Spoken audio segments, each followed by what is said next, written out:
of all, I must give our Lighthouse CEO, Brian Bashan's apologies. He is not able to be with us today. However, definitely an amazing stand-in is Sharon Sachs, who is Lighthouse chair of the board of directors. So, Sharon, would you like to say a few words? Sure. Thank you, Lee. And thanks to the Lighthouse for sponsoring this forum. I think it will be informative. I think there are lots of questions about the future role of ADA, and we're sort of at a crossroads, I think, politically. So, I think many of us have taken for granted what the ADA created for many of us with disabilities. Access to technology and access to printed materials and alternative formats, equipment, employment, all kinds of things. But there's still a lot that we need to do and a lot that needs to be accomplished. And so I really look forward to hearing what the speakers have to say and to engage in some lively discussion. So thank you, Lighthouse, for sponsoring this. And I'd like to turn it over to Christina Daniels. Thank you, Sharon. My name is Christina Daniels. I work in the communications department at the Lighthouse. I've worked at the Lighthouse for 7 years, and I will be introducing you to your panelists this afternoon. I will just give you a little bit about each one, and then we'll get into it. Our first panelist is Jim Barbour. Jim has built a 30-year career as a computer systems engineer. He's worked at companies such as Google, Qualcomm, and Yahoo, and he's currently working to keep blind people in the San Francisco Bay Area socially connected and tapped into community resources during the pandemic. Our next panelist is Chancey Fleet. Chancey is the Assistive Technology Coordinator at the Andrew Heiskell Braille and Talking Book Library at the New York Public Library. Among her work in this position is working with institutions like the Smith-Kettlewell Eye Research Institute to teach blind people programming code. Our third panelist is Justice Shorter. Justice is a disaster protection advisor at the National Disability Rights Network. She's authored 3 inclusion guides for the U.S. State Department and interned in the White House Office of Public Engagement and Intergovernmental Affairs, where she focused on disability outreach efforts, social inclusion policies, and federal agency engagement.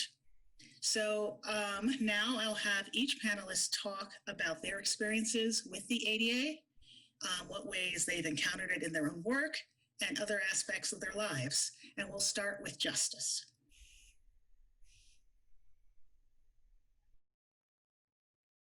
Hi there. It's a pleasure to be with all of you this afternoon. Again, my name is Justice Shorter, pronouns she, her. I'll give a quick description. I am a African-American woman. I define myself as a Black, blind, cisgender woman.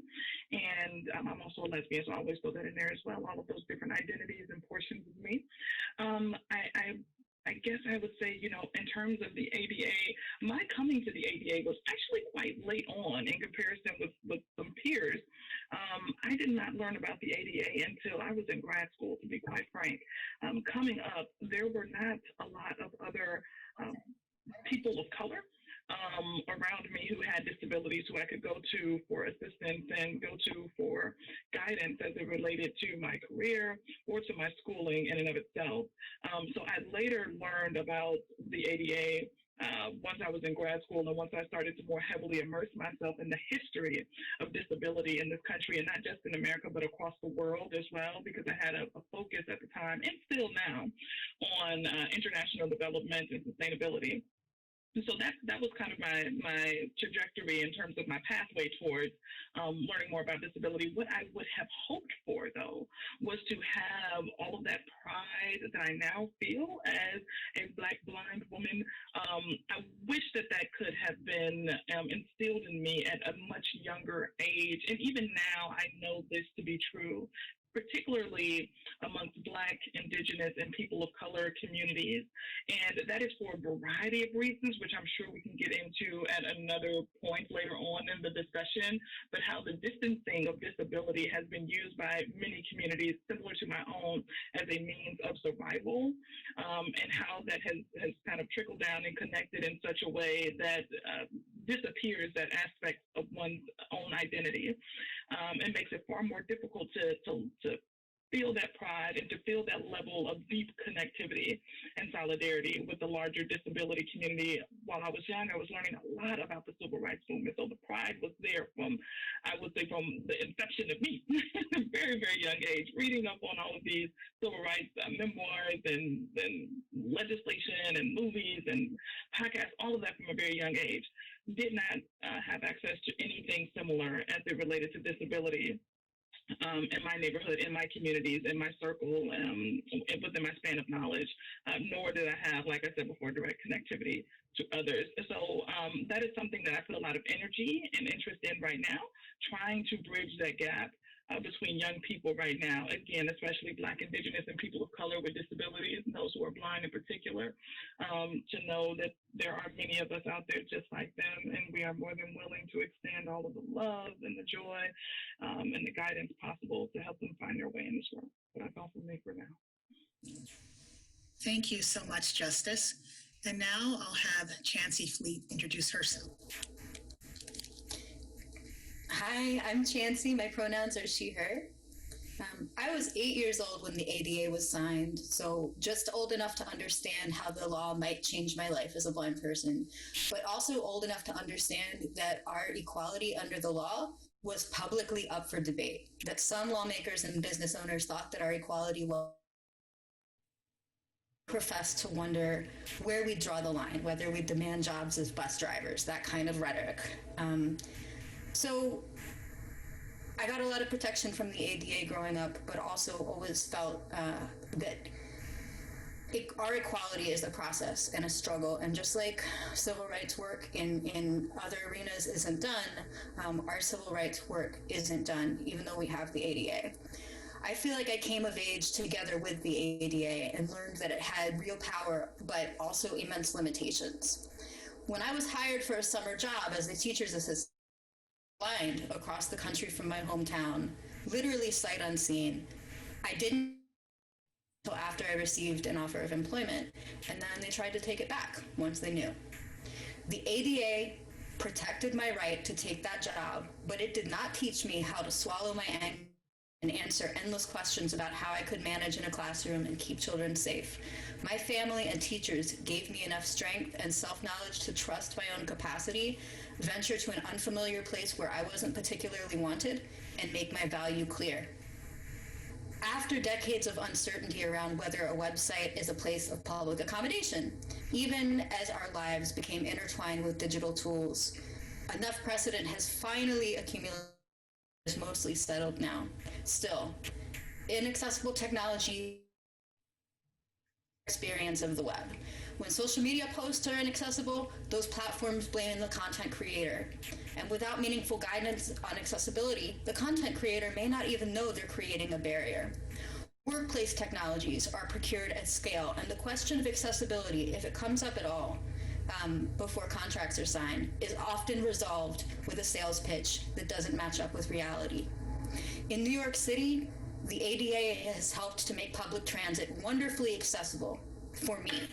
I appreciate accessible MetroCard machines, subways and buses that announce their stops, and accessible transit apps. At the very same time, my wheelchair-using friends, when one of those goes out, some wheelchair users have to turn back for home, and others simply drag their wheelchairs up the stairs. Whether because of physical inaccessibility at the stations or subpar access to travel trains, riders with all types of disabilities here are bound to a paratransit system that's notoriously delayed and demeaning. Still, there are reasons to be hopeful. Digital accessibility used to be prohibitively expensive. These days, comes with some level of built-in accessibility. More blind and disabled people are able to afford a way to independently access the web now. That innovation businesses have to make their tech accessible. Digital kiosks like ATM and ticket vending machines are typically accessible now. We still encounter plenty of discrimination, whether it comes in the form of a digital barrier. The ADA gives us legal standing, and when we have enough energy, a powerful tool for creating accountability. Our ability to leverage the ADA to continuously defend our equality under the law is dependent on our self-confidence, awareness of what the law actually entails, negotiation skills, mental real estate for a struggle that can. The ADA works best for us when we've been given a quality education in general and in the skills of blindness.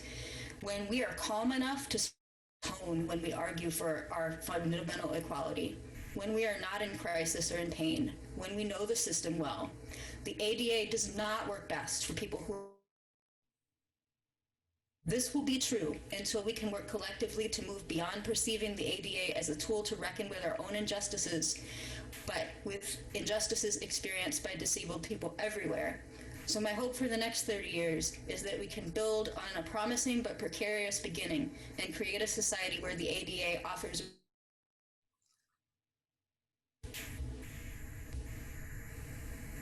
Thank you, Chancey. And now, you're welcome. And now Jim will introduce himself. Good afternoon. My name is Jim Barbour. I am a white cisgendered male, blind, 55 years old. I was an adult when the ADA was passed, and I had already had to fight in several ways for jobs. I remember that when I fight to be a night guard at the dormitory I was living in, to be a computer programmer for the university, and a couple of other jobs before the ADA was ever passed. I remember lots of gnashing of teeth and wringing of hands in the blindness organization I belonged to about whether the ADA would be a problem for us, whether it would force us to accept accommodations we didn't want, whether it would push us into a situation where we wouldn't be able to negotiate as well as we were before the ADA. I would say the ADA has turned out to be, a very positive experience, and that the words we had in the beginning, since we were able to add some language to the ADA when it was passed, turned out not to be something that came to fruition. My first real experience with the ADA was being a technologist and noticing when several websites began to, or not, software packages began to be accessible to blind people because the people who sold them wanted to sell to blind people. So they came and worked with us and worked with me and worked with other people I knew to try to figure out how to make them accessible. That was my first sort of understanding of the ADA. When I worked for Google in the mid to late 2000s, they were trying to figure out how they were going to sell to universities, and they were mostly worried about 504, Section 504, which is not the ADA, but is another part of enforcing digital accessibility. And so Google started trying to figure out how they were going to make Gmail and some other apps that they wanted to sell to universities more accessible. And then of course there was Apple, who came out with an accessible version of the iPhone in the late 2000s. Those are sort of where I sort of saw the ADA make its first real inroads for me as a blind person. I was not paying a lot of attention to other places where the ADA was definitely making an impact, such as architectural changes for people in wheelchairs, signing and captioning for people who were deaf, and other things that are happening for other disabilities. I have been aware of the ADA and mostly its gaps at places where it has not been particularly effective for a while now. And I'm very interested in talking today about how we can begin to close some of those gaps that the ADA has. Thank you. Thank you, Jim. All right, so now we're going to have some questions with the panelists. I encourage the three of you to make this a discussion and interact with each other. So the first question: if you were involved in drafting anti-discrimination law at this very moment in time, what would your top 3 priorities be for an enduring piece of legislation?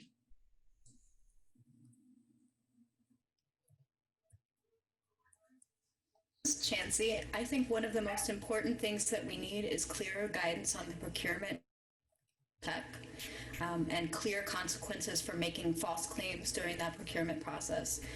The widespread adoption of inaccessible technology in education and employment really includes blind and disabled people from pre-K all the way through adulthood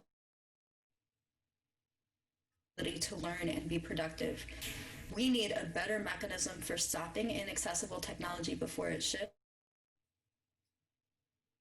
working and being in our communities, and less time painstakingly documenting each failure that we find, as though that is our actual job. This is Jim. Is it just me, or is everybody noticing that Chancey is dropping out? I just want to make sure that, is it just me, or is this a bigger problem? You have been dropping in and out a bit, Chancey. Yeah, we know it's a issue. If it gets worse, let me know, and I'll paste things in the chat. But we're just doing the best we can. Thank you. Cool. We appreciate it. Thank you, Chancey. Yeah, I would say that Chancey is right about procurement and inaccessible tech. The problem that I see with that is that it's really hard to put really strong guidance in the law because technology changes over time. But definitely, I think there should be real penalties for making false claims about whether your product meets a particular need. So if you show up and make it clear that your product will meet the needs of the blind community, and it turns out that you didn't do anything to try to meet the needs of the blindness community, there definitely needs to be some enforcement there. The other thing around tech is in places where where businesses and the public are providing tech. So I think there's going to be a big deal when it comes to kiosks. I think it's going to be a big deal when it comes to libraries and other places like that where there's time and presumably funds to do the correct research and figure out the right solution. And so in those cases, I think holding those entities in account for tech will be extremely important and extremely doable. Hi there, this is Justice Shorter. I'd just like to add to that, in addition to the technology conversation, I also wanted to broaden it a bit to talk about programs and services as well. And as it relates to this kind of false advertisement angle with people, proclaiming that they have certain resources and material and services available. And then, of course, once you arrive on site, you notice that either the equipment is unavailable or nothing has been printed, or there is not a tactile map, or the person who they assign to give you kind of the visual awareness and who's designed to, kind of be the accessibility coordinator, whatever the case may be, is someone who is not well versed in disability and does not have any real competencies around working with individuals with a multitude of needs or interests. So I think that's really key. I also would like to see, if we're talking about this legislatively, I'd also like to see a more substantive effort to kind of understand and include all of the various ways that people with disabilities who live at multiple intersections have to deal with discrimination and prejudicial treatment. So we are not just individuals with disabilities, but we are also Black people with disabilities. We are also LGBTQIA people with disabilities. We're Indigenous folks with disabilities, other communities of color with disabilities. We are trans folks. I mean, there's just so many other ways in which we are discriminated against, and dealing with the compounded forms of how all of those levels and aspects of discrimination are overlapping and how they are intersecting. It very much influences our day-to-day maneuverings throughout the country, right, and throughout our lives, throughout our workspaces, so on and so forth. I think there also has to be, right now we mentioned that, and I think Chancey mentioned this in her opening statement there, but the law can be one thing, but the behaviors of individuals who are employers and who are administrators, those things are far less easily changed, right? I've literally had employers wave things in front of my face and say, okay, well, can you see this? As if they were giving me a visual exam. And I know that that is not unique to me, right? I know that many of us have similar horror stories, if not far worse than what I've described thus far. So I'd like to see more happen along the lines of not just informing people of what, kind of a rights-based approach is, but also figuring out alternative pathways towards pursuing justice in a way that doesn't necessarily put the person who's directly involved in an even more precarious position in the sense of having there be negative consequences regarding future employment, which keeps a lot of us silent, and not being able to give recommendations and kind of move forward, which is, still an ongoing concern right now, especially when you talk to young people about how to advocate for themselves and how to push for the rights that they are entitled to. I think all of that needs to be conveyed in continuing conversations moving forward. This is Jim. I have a question for Justice, which is, do you believe that blind and proud and being a strong self-advocate and all of those sort of lessons that I agree with you absolutely need to be taught and enforced are things that we can deal with legislatively? I'm not sure if I see how that might happen, but I'm really curious where you sit with that. So I wouldn't say like the whole blind and proud thing. I think that has a lot to do with your own personal preference of whether or not you're going to absolutely find pride in something. But I think educating individuals on what their rights are and mandating that people are aware or that entities are providing people with adequate information as to what their rights are. So I've worked a lot in emergency management and disaster issues, and people often find out about what their rights are after something has already happened. So it's not happening proactively in terms of stopping the prejudicial treatment beforehand in a preventative way, but it often is happening in a more reactionary stance. So after something truly terrible or dangerous or difficult has already taken place. And so ensuring that organizations are as forthcoming as possible around what they can and cannot do legally, I think is key, because again, it's been, there are certain regulations in place, but again, the enforcement behind it, the implementation of it does not happen in a way that is accessible and comprehensive for the general public. I've worked with individuals who had vision loss. I've worked with individuals who had mental health considerations, people with intellectual and developmental disabilities, and understanding what that process is like for being able to report a complaint of discrimination is unbelievably protracted and difficult for people to have to do in the midst of losing absolutely everything. And I mean that in a very literal sense, right? Like literally surviving a disaster and losing everything, and then also having to navigate the process alone if you don't have someone on hand to provide assistance in terms of what this means and in terms of documenting the discrimination and sending it through, and then having to wait extensive periods of time for there to be some sort of follow-up or consequences around it to make sure that you have equitable access to recovery in the same vein as everybody else. That could be discrimination by delay, and often it very much is. So what I'm talking about is trying to be as proactive as possible.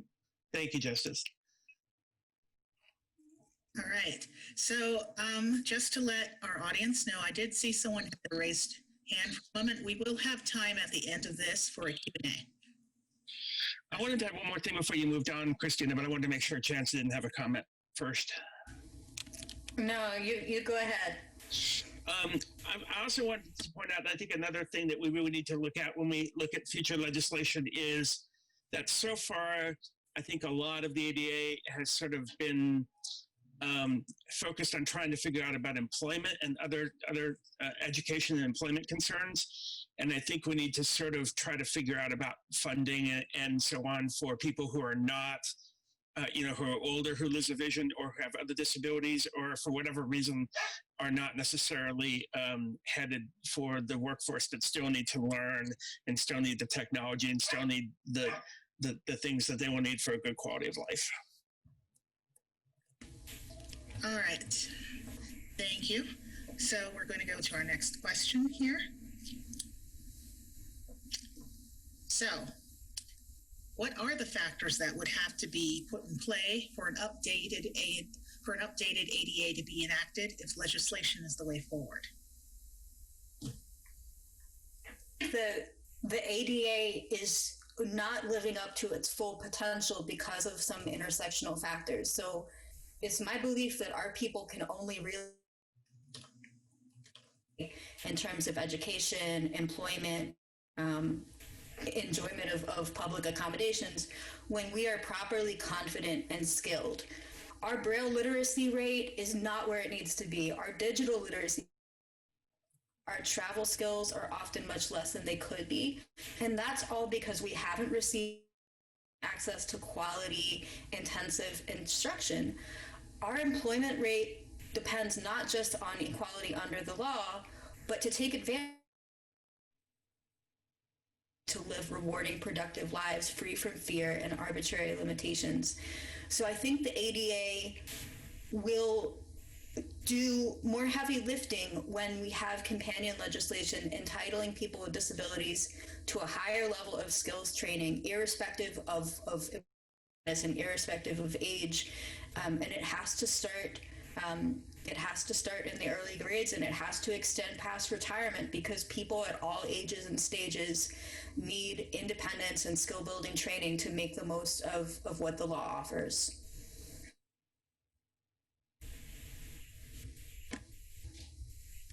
Right. I also sort of, this is Jim, I also sort of feel like what, excuse me.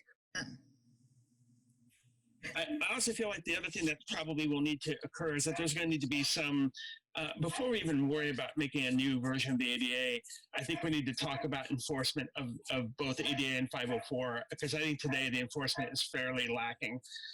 So I don't know if that enforcement needs to be written into a new law, or whether we just need to encourage people who are responsible for it to just do a better job.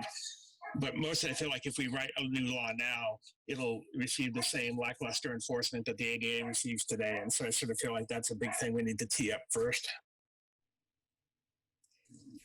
Hey there, this is Justice Shorter. I would agree with the sentiments from Chancey and Jim.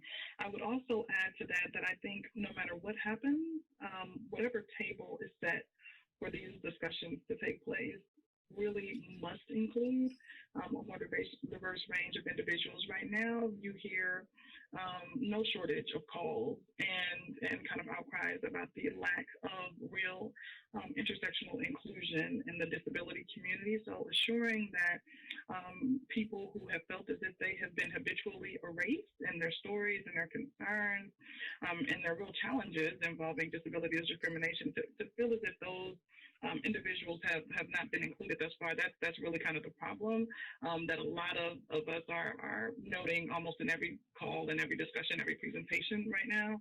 And so I would just want to highlight and kind of raise the bell, ring the bell around ensuring that when those conversations happen, however it is sculpted and shaped, that those who are the most directly impacted by these issues from all backgrounds and religions and sexual orientations and races are for sure at that table, with a particular interest, Black, Indigenous, and people of color with disabilities as well, who, again, as I mentioned, have consistently noted how often we have felt kind of erased and invisibilized in this larger disability rights conversation.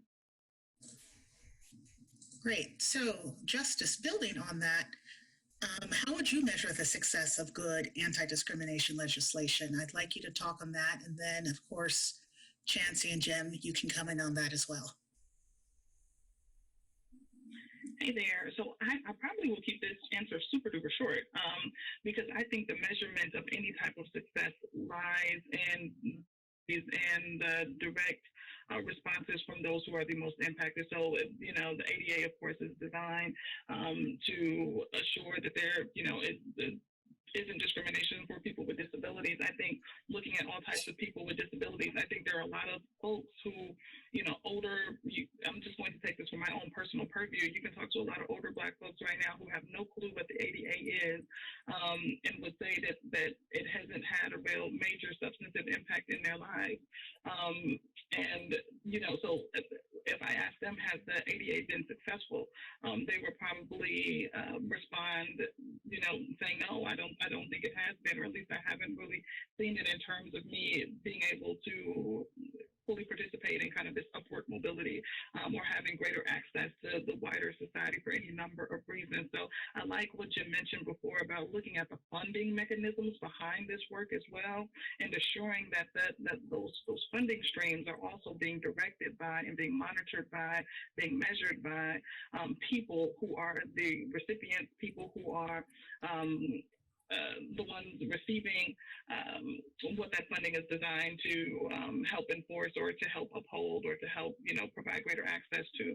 I think that is really key. So I would say that the measure of any successful legislation or anti-discrimination law would have to be determined by those who are directly impacted and ensuring that all of those voices are being heard. Because at present, you see a lot of this happening with it could happen in terms of educational institutions and maybe think tanks and things along those lines, but it doesn't necessarily really hone in on those voices who have so often been silenced or completely excluded.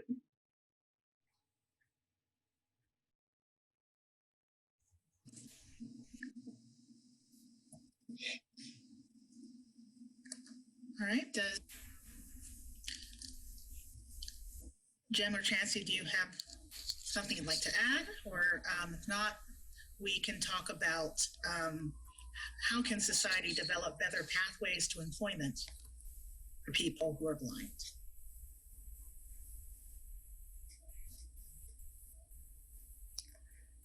I echo everything and I think that we can't measure the impact of this legislation without having diversity of perspectives represented.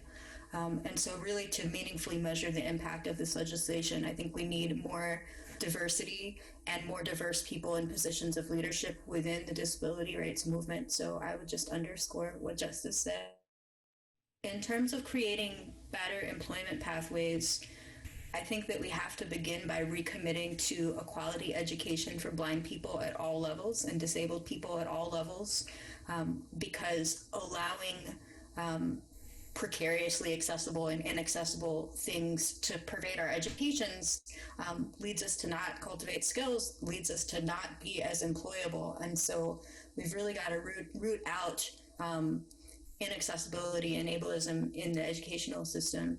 And then, of course, allies who are already in the workforce can make space by offering mentorship, job shadowing, internship opportunities, scholarship opportunities, really getting folks connected with their field of study and their potential field of practice, and helping folks understand how different organizational cultures and level jobs are really like, to help our people best prepare. And I think folks also need to commit to hiring, recruitment, and staff management practices to root out any ableism that might be keeping qualified candidates out or causing qualified workers to leave. Every culture, no matter how well-intentioned, is going to have some vestiges of ableism, and it's not something that you work through and then you're done. Eliminating all kinds of discrimination and eliminating ableism from your work culture is a process that needs to be committed to. When I think about measuring the impact of anti-discrimination legislation, the thing that comes to mind is figuring out a way to measure whether there is less discrimination happening, which is a tricky thing to do, but it's almost impossible right now, because I think one of the things that happens is a lot of what Justice has been saying about a lot of voices are being silenced, and so we never really hear about the discrimination that's happening. So in terms of being able to measure the impact of legislation, we need to make sure that we figure out ways to amplify the voices of people who are marginalized and who live at various intersections, so that they can speak up about, well, first of all, they can know about discrimination that happens to them and then be able to speak up about it.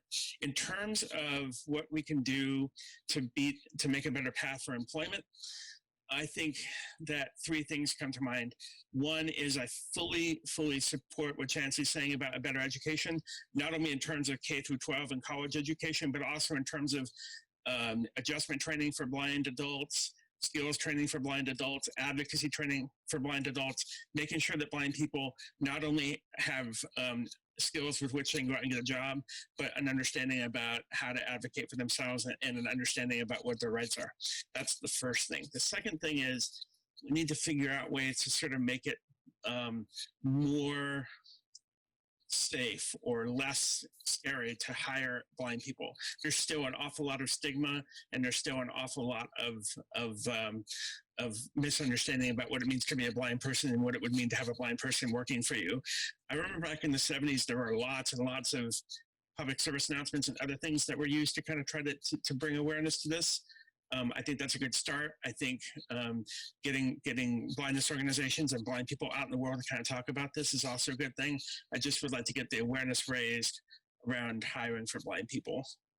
Those are the two major ones. The third thing I was going to talk briefly about is often when I think about hiring blind people, I think about making sure they have the right skills to be hired as, you know, a lawyer or a computer professional or a mathematician or, you know, scientist. But also there are other things like getting blind people hired, you know, as receptionists and then other sort of jobs that they can definitely do, but that require that someone believe in them and that someone sort of speak up for them.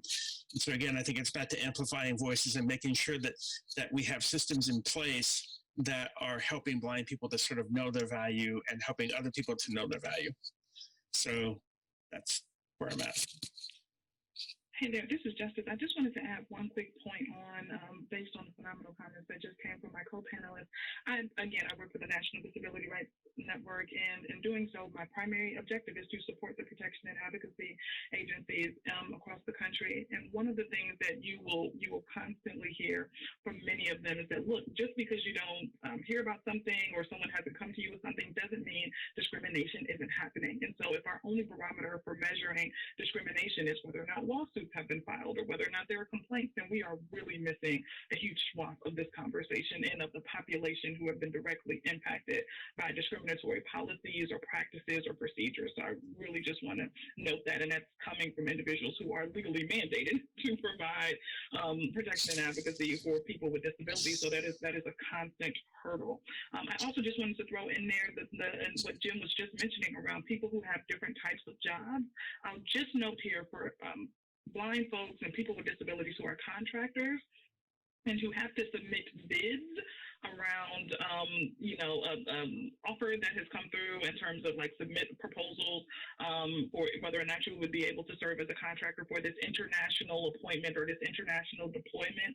And one of the hurdles that I have personally run into persistently has been whether or not to include my accommodations within the budgetary framework for these proposals that have been submitted. And there is no clean way of identifying this. And I've had contact at the EEOC and at other international organizations, people who do this level of travel, and I've gotten different answers every time, and that is a major gap. We see this also in international organizations and going on their websites. I mean, you can even look at the United Nations website and not having certain material be accessible and calling in or writing in to their IT departments, and by the time that they get back to you, the solicitation is already taken down. You can't get anyone on the phone, and you have to kind of constantly communicate via written correspondences, which again may be completely inaccessible to some people, and how that very much effectively keeps people out of the market, the job market. So all of those things are for sure gaps that, both Chancey and Jim were alluding to earlier, but that's just a few other substantive examples to point to. So I have a question. Justice, I really like your first point. It resonated with me really well about making sure about it not being enough to just measure how many discrimination lawsuits are filed. The question is, what should our base position be? Should we just assume that there is discrimination and just look for it? Should we try to figure out a way to make sure that people who are being discriminated against have a voice or have a place to go to have their voices raised? What do you think are good ways to sort of move past the fact that there are people who are being silenced and who won't speak up and use the channels that are available to deal with discrimination? So this is Justice. Thanks, Jim, for the question. I think consistent engagement with these communities is absolutely key. One, not only so that we educate people on kind of the different routes to pursue, but also so that we can give them alternative options that may be more accessible and more amenable to them, right? So this is, okay, can we collect this information via anonymous survey material? Can we have different focus groups come in and kind of give us, can we have these conversations quarterly? Can we discuss some of the concerns, some of the challenges that your communities in particular are facing, as opposed to kind of doing this once every 5 years or once every 10 years? And again, that kind of goes back to your point initially, right, around funding. I've spoken to so many different disability-centric organizations, and they'll say, we got funding to go out and really engage with the community. We found all of this data, all of this great information, but the funding dried up, and that was 15 years ago. And we don't know what the current status is. We know that based on our initial discussions and our initial interactions, that there's a heck of a lot out there that never comes across our desk, never walks through our door. And we want to be in tune with that, and we're finding ways to do it. But again, having the staff capacity and the funding to be able to do it on a consistent basis is a real challenge. So I love the point that you brought up in the beginning. We're talking about enforcement. We also have to think about ways to financially sustain the enforceability of the ADA and the Individuals with Disabilities Education Act, IDEA. And 504, we have to think about the ways that can be done that is community driven as well, right? Because the processes may differ from one community to another. I will talk to certain communities about things, let's say in South Carolina, rural South Carolina, and they will say, no, this will not work here. And then I'll also talk to folks in American Samoa, one of the U.S. territories, and they'll say that practice works quite well for us.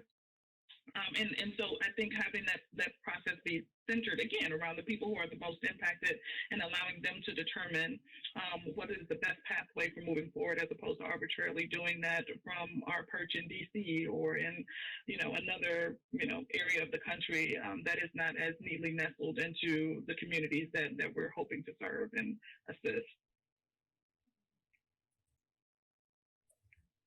Yeah, thank you. Right. So what do you three think, how does an organization like LightHouse, what role does LightHouse have in shaping any future changes or updates to existing laws?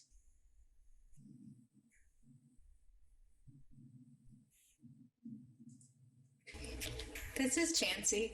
I think the real power of community organizations like the LightHouse is in catalyzing the community conversations like this one, and to give people a space to explore ideas and alternatives and a space to collectively organize. Even time when we're all physically separated, the LightHouse has served as a community hub that keeps folks connected, keeps folks learning, and talking about both the positive and negative experiences of blindness that they're having. And I know that the LightHouse hosts a variety of community organizations and makes that space for people to collectively organize and to explore blind identity. So the LightHouse incubates a lot of things, a lot of the prize for blind ambition, a lot of skill building, and that community activity is the kind of thing that catalyzes groups, that makes the community stronger and makes us more connected and more able to organize ourselves to get the access that we need, including getting access through future legislation.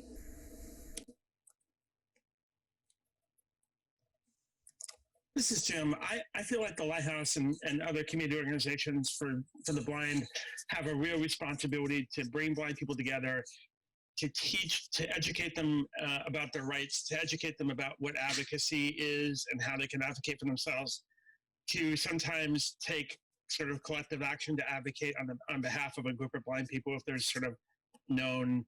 I feel like all community organizations have a responsibility to bring blind people together, get a sense of what's going on, and teach them how to kind of take care of themselves, and when necessary, kind of bring them together as a collective body.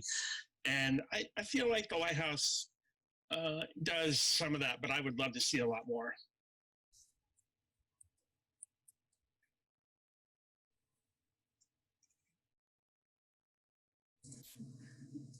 All right. So we're gonna have one more question before we go to our Q&A. So this is the $64 million question. Using your very own crystal ball, what do you think are some of the future challenges and opportunities for improving access by people who are blind to full social participation, independent access to recreational opportunities, meaningful relationships, and community interaction? I've been thinking a lot about how assistive and accessible technologies can enable accessibility and can also enable that doesn't address kind of the root causes of inaccessibility. So, for example, I've been using visual interpreters with mixed, mostly positive feelings.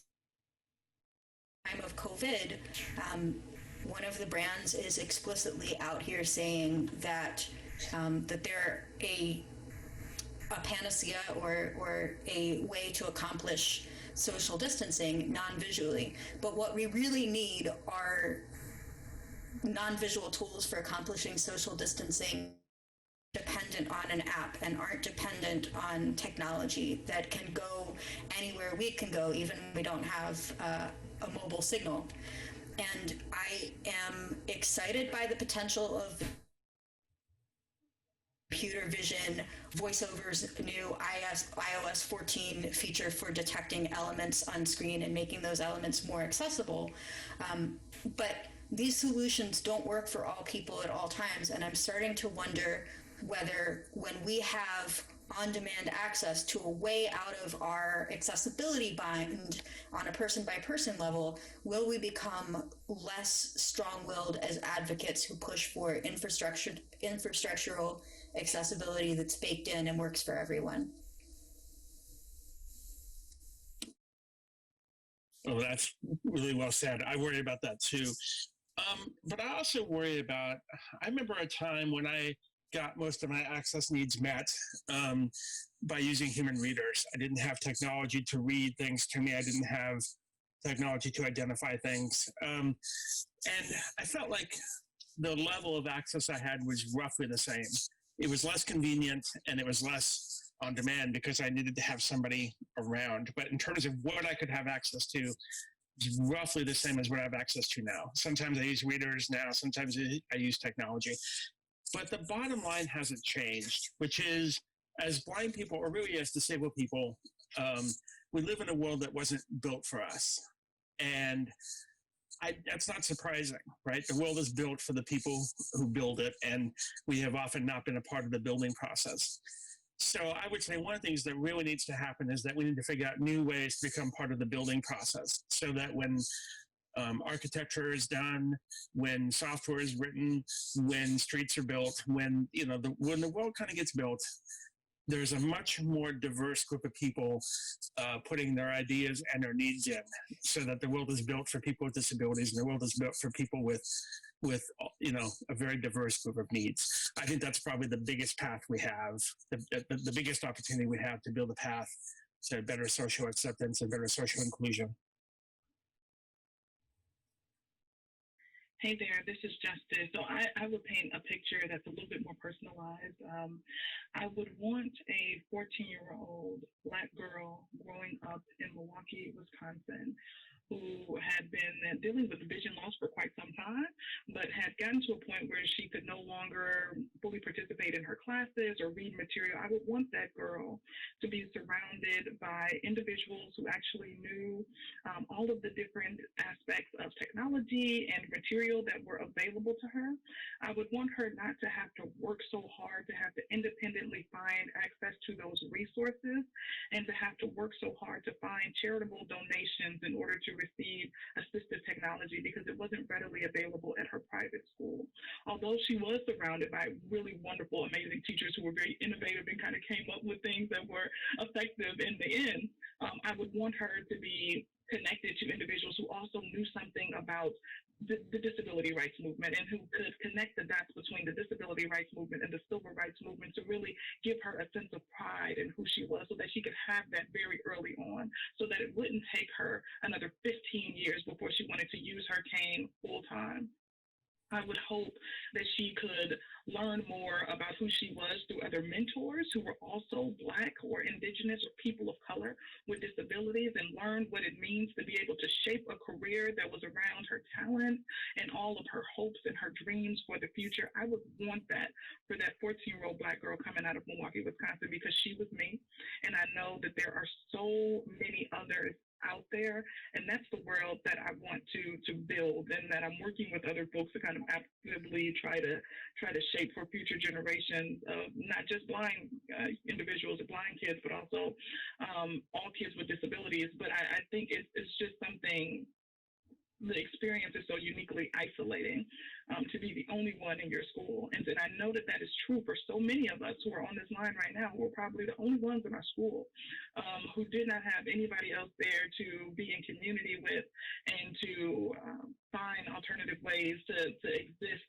And not just in terms of the bare basics of survivability, because that's what we look at when we talk about looking at all of these from a legal-based lens. Like, what is the bare minimum? You cannot go, beyond this. You have to make sure that you hit this, this bare minimum standard of access. But for all of us who want to go far beyond that and who want to dream and build and bridge far beyond just the bare minimums of survival, but we also truly want to thrive, that is kind of where all of my love and my focus and my joy is being centered on right now. There's just too many young justices out there, and I want to make sure that we can reach out to them in some way. So I think moving forward, honestly, that's probably going to take the bulk of my attention throughout the rest of my career, to be sure.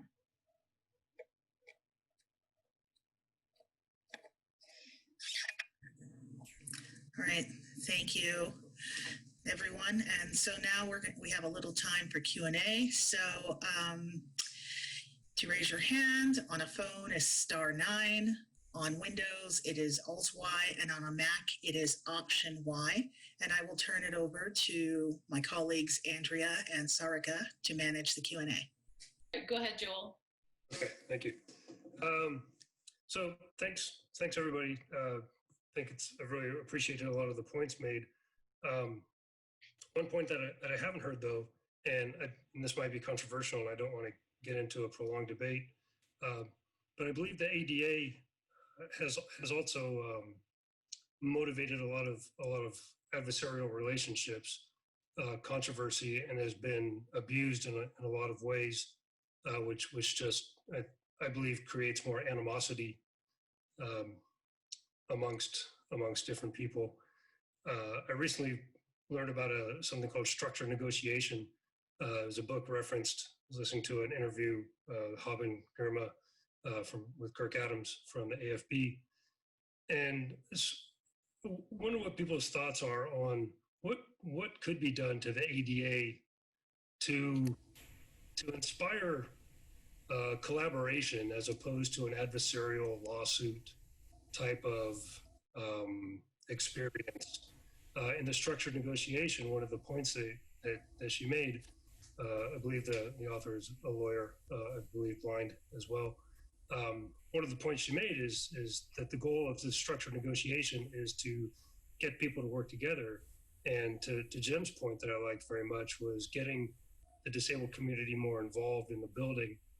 And it seems like something like structured negotiation could create an atmosphere where the disabled are more involved in finding the solution and working together with, the app provider or whatever.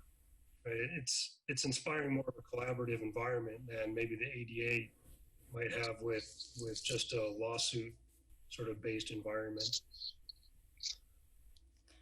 I'm betting we all have something to say here. Chancey, did you want to go first? Sorry. I mean, collaboration is always the goal. We would prefer to be able to collaborate together. And I think that's true across civil rights movements. There are people that just need to be educated. There are people that will do the right thing given an opportunity.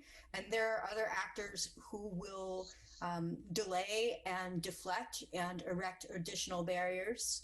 So I think structured negotiation that works engaged with, are willing to make a good faith, real collaborative effort. But let's be honest, that's not everybody. And even in the case of structured negotiations, I'm sure that you found in that book that yes, it's a positive collaborative approach, but there are meaningful consequences when milestones aren't reached and accessible outcomes aren't delivered. Just as with any civil rights legislation, there's room for collaboration, there's room for education, but there has to be room for a more muscular approach when those other approaches don't work out. Yeah. So the person who wrote structured negotiation is Lainey Feingold, just so everybody knows. And I don't think any of us have a problem with structured negotiation at all. I think we're all on board with it when everybody's willing to participate. The biggest the biggest tool, the biggest advantage that the ADA gives right now is that it says you must think about accessibility and you must think about it ahead of time, not when someone shows up to demand it, but ahead of time. And if you don't think about it ahead of time, you put yourself in a precarious position where you might get sued.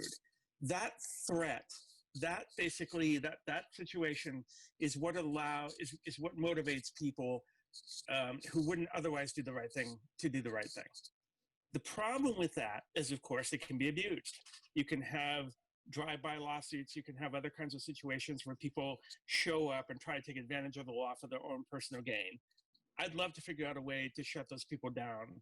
But if we decided, for example, the way to shut those people down was to say that we're going to make it harder for lawsuits to be filed, that would take away what is, I think, by far the biggest tool that we have in the ADA quiver, which is setting the expectation that you think about accessibility when you're building or when you're designing or when you're writing code or building a building or whatever, not when someone shows up asking for accessibility, because by then it's usually too late.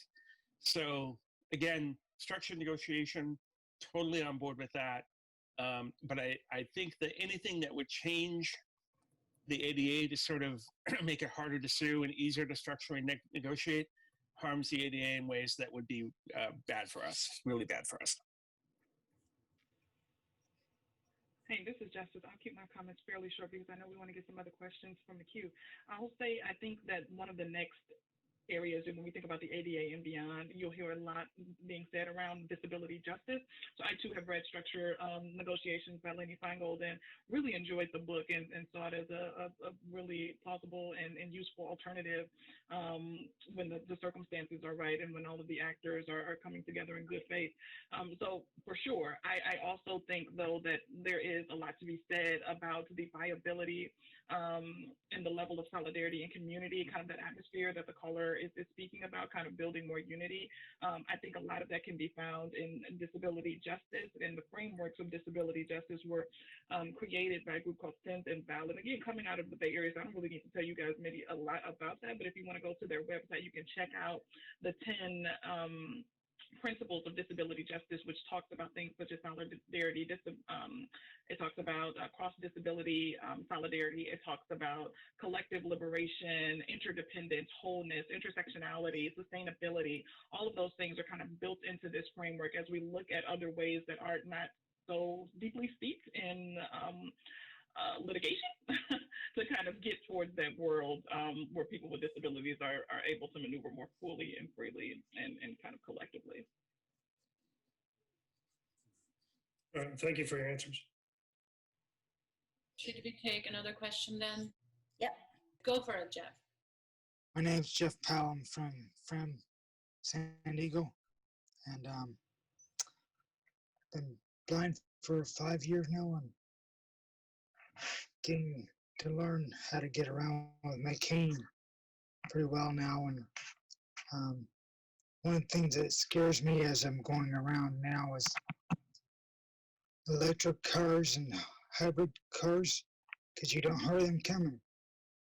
I don't know if there's any kind of legislation going around to make the automakers make some kind of sounds so us blind folks can hear them coming and be aware of them. I'm not sure I understood the question.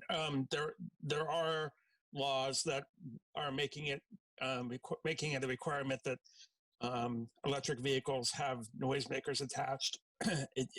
Was that your question, or do you have a question about that?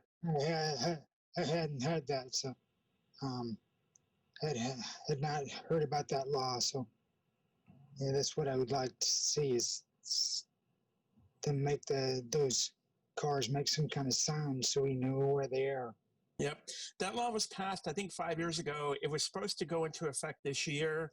I haven't heard if it was delayed for some reason, but it's definitely going to happen. If it's not happening this year, it'll happen in the next year or two. I think it did happen in January this year, but it's going to take a while, I think, for it to be implemented with new models and existing models. Do we have any more questions? This is Connie Bateman from Sacramento, and I have recently retired from my job teaching English language acquisition to adult immigrants, and I was very fortunate that I had a job that I loved very much, that I enjoyed, and I was also very blessed to have teachers and support staff who were willing to make sure that I had reasonable accommodations in the school where I worked, such as JAWS screen reader on the computer, a paraeducator to assist me in the classroom. But now that I am retired and I have recently become a member of the California Alliance on Aging and Vision Loss, my needs go beyond employment. I know there's a lot of emphasis in the ADA on employment issues, but there are also other sections that deal with public programs and services, having access to those as well as communication. So for example, I might want to take a couple of online courses, or I might want to take some distance learning classes, or I might want to watch more TV programs or movies with audio description. And so I would like to see more web accessibility and digital accessibility for those of us who are older Americans and need more access to programs and services. And that would include accessibility to apps on the smartphones as well. So I would like someone to comment on that. Thank you. Thank you. Chancey, would you like to have a go at that one? Yeah, of course. I think you're absolutely right. And a lot for training and skill building. Oh, we're losing you. Accessibility is tied to employment outcomes right now. Oh, are you losing me? Yeah. Oh no. It's okay. Can you hear me now? Try again. Yeah.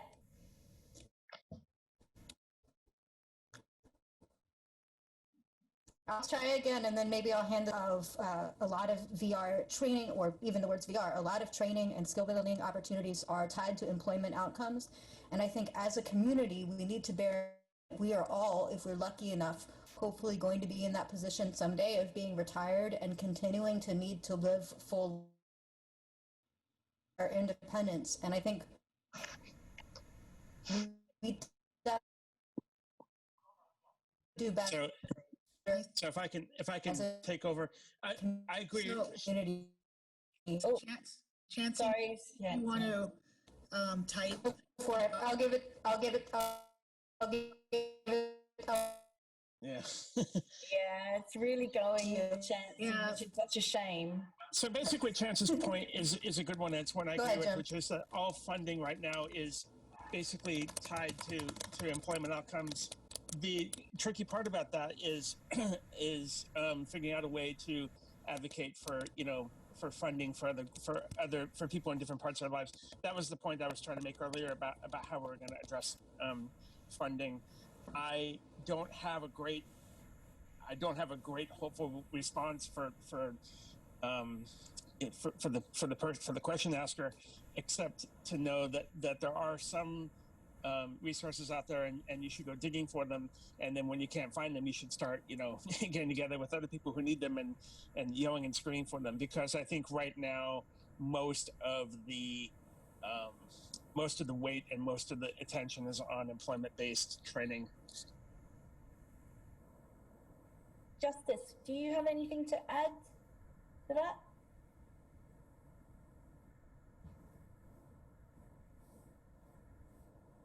Oh, have we lost Justice?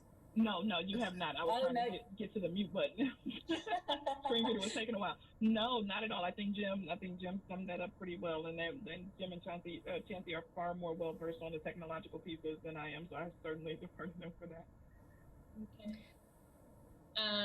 We'll take one more question because we. Hang on, I'm sorry. I want to point out that this is not just a technology question. This is a question of training. Like if you're an older person and want to learn how to cook or want to learn how to do other things, there's a lot to this that goes beyond access to tech. It's a total quality of life issue for blind people who are not headed for employment. Thanks. Hey there, this is Justice. Thanks for that clarification. I only caught part of the question that came through from the caller, so I appreciate the clarification. So we'll go for Sarah. One more, yeah. Okay, go Sarah. Hi everyone, my name is Sarah from Boston. Thank you so much for taking my question. I'll try to keep it brief because I know we're coming up on time here. So I know we talked in this panel a lot about training and the value of that training. I think we all can kind of appreciate how how, like Jim said earlier, this world wasn't really built for blind people. So there's things that we just inevitably are going to have to adapt. I think something that I have been trying to discern in my own life, I'm completely blind. I have been since a very young age. How, and I don't even know if there's an easy answer to this question, but how does the ADA address the presumption of incompetence that seems to pervade employment and education wherever blind people show up? I think that's a hard one because it's probably more about perceptions, attitudes, and social, the social aspect of society rather than the law. But how can the existing framework help us address that presumption of incompetence? Thank you so much.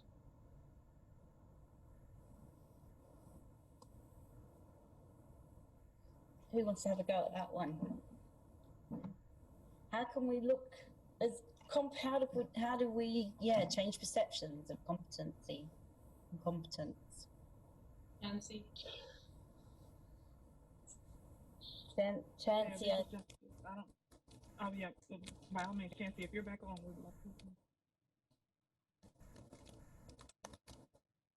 I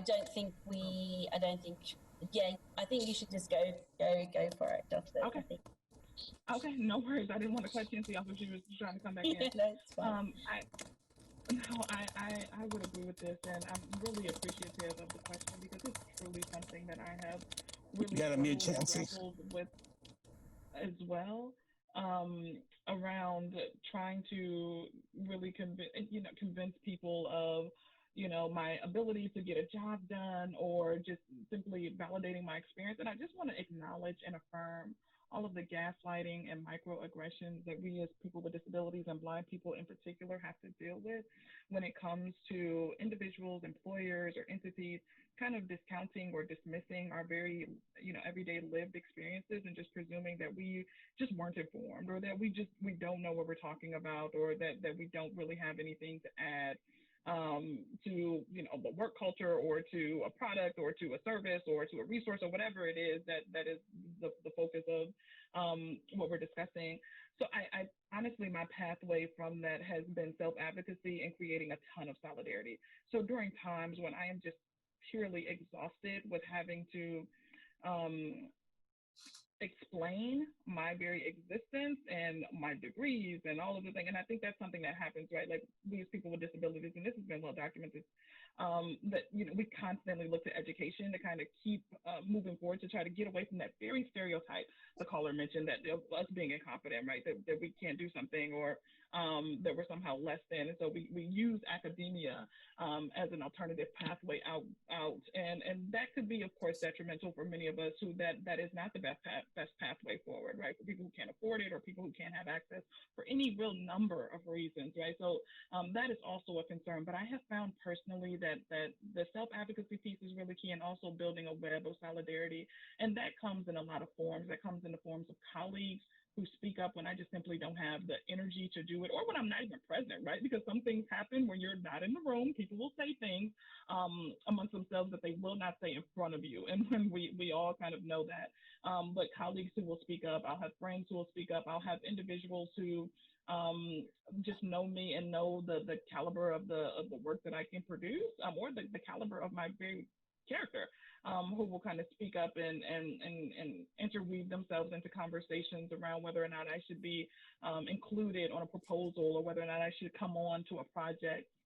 So that has been very helpful. But even fostering those relationships have only come from my self-advocacy and me trying to find different ways to not have to ask other people for permission to show what it is that I'm capable of doing. And what I mean by that is right now you have a lot of, especially the younger generations, who have been using the internet and their own personal websites and blogging, and to like really show their portfolios and to show their work. As opposed to waiting and asking for an employer to validate that they are capable of doing something. They're just putting the work out there as well while they're waiting to be, gainfully employed. That's also something that's happening right now. So I think all of those things are just a couple of the different ways that people are really striving to get out there and to remove this very real stigma. Again, as the caller mentioned, it can be mentioned in the law, but the actual practice of dealing with this on a day-to-day basis is a far more protracted and precarious process. So I fully agree, and I'm in solidarity with you. I've experienced the very same thing. I have I'm a little curious about, I agree a lot, Justice, with what you're saying about there's nothing like competence to defeat incompetence. There's nothing like your own, personal, your own personal but the problem with that is it feels also a bit ableist to me to basically say, if you appear competent and we want to make sure that competent is not the same thing as not disabled. If you appear competent, then we will accept you. But if you look like you're disabled, then we won't, right? So I'm trying to figure out how to sort of have that conversation, how to sort of have this work in a way that doesn't sort of feed into this idea that if you work hard to look like you're not disabled, then we will accept you. Do you have any thoughts on that? Okay. So yeah, let me clarify, because I think what you have done is kind of misconstrued what I was saying. So I'm talking about self-advocacy, and that is different from kind of this idea of internalized ableism, whereby you're trying to hide or avoid or pretend as if you are not disabled. So that is by no means what I'm saying. So let me be extremely clear about that. When I talk about self-advocacy, I mean being able to speak up on behalf of what your needs are and on behalf of what you're capable of doing. And that also means as it relates to your accommodations and how you need to maneuver a space in order to get something done. It by no means is some sort of justification for you trying to push yourself into some sort of normalized box around like what normality looks like. That's not what I'm saying whatsoever. I mean, having people stand with you in solidarity and say, yes, this person has a disability and they're capable of doing this, this, and this. And yes, this person has a disability, and irrespective of what that looks like in terms of work, because we also have to stop attributing work to your worth, right? Which is also an ableist framework. But this person also inherently has amazing character, and you should speak to that person and you should have additional conversations. And that type of solidarity can come from both people with and without disability. So I did not specify one over the other. So I certainly want to make sure that everyone on this line knows that self-advocacy is the idea around making sure that you can kind of clearly convey, like, this is who I am. These are the different things that I need. This is what I can do.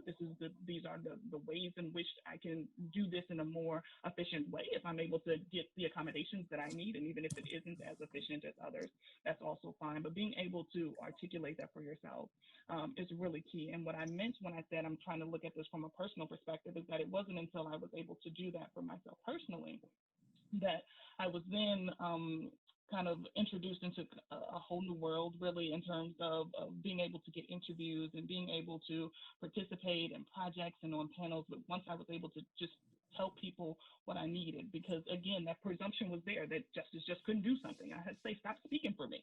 I don't need anybody to tell me, you know, what justice can and cannot do. I can tell you myself. I don't need you to presume what my background is. I can tell you that myself. So that is what I mean by that. And I also that is a great clarification. Education is not thank you. Point around that. So thank you, you guys. So we do need to wrap this up here, but if you have like, you know, a final, you know, 15-second thought, you can certainly say that now. All right. Well, I want to thank the audience for coming today. I want to thank the Director of Communications, Lee. I want to thank our board chair, Sharon Sachs. I want to thank, of course, our panelists, Jim Barbour, Chancey Fleet, and Justice Shorter. I want to thank Andrea and Sarika for running questions, and our IT guys, Bob and Ethan, for making sure that this runs smoothly.